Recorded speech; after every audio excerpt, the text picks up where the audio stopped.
मजहब नहीं सिखाता आपस में बैर रखना।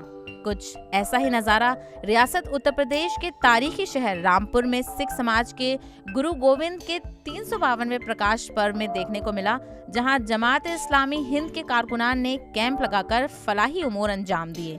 आज का हमने जो कैंप लगाया है इसके कई मकासद हैं। नंबर एक ये कि हम ये चाहते हैं कि जो खुदा का पैगाम हमारे पास है वो दूसरों तक मुंतकिल हो। दूसरे ये कि हम ही चाहते हैं कि हमारे मुल्क के अंदर भाईचारा कायम हो। गुरु गोविंद सिंह प्रकाश पर्व के मौके पर रामपुर में सिख मजहब की जानिब से हर बरस एक बड़े जुलूस का एहतमाम किया जाता है। रामपुर का इतिहास गवाह है, कभी आज तक यहाँ पे हिंदू और मुस्लिम नहीं हुई। यहाँ पे हम मेरे मोमडन फ्रेंड हैं, हम भी उनके यहाँ जाते हैं। कभी हमें लगता नहीं है कि हम ऐसी कम्युनिटी में रह रहे हैं जो हमसे अलग है, या उनको कभी ऐसा लगता है कि ये हटकर है। हम एक दूसरे के पूरक हैं, एक दूसरे के साथ ही रहे हैं और हमेशा भगवान ने चाहे इंशाल्लाह हमेशा साथ ही रहेंगे।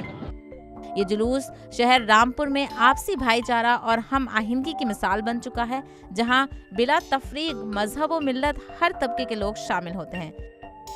ईटीवी भारत के लिए रामपुर से अबुल कलाम खान की रिपोर्ट।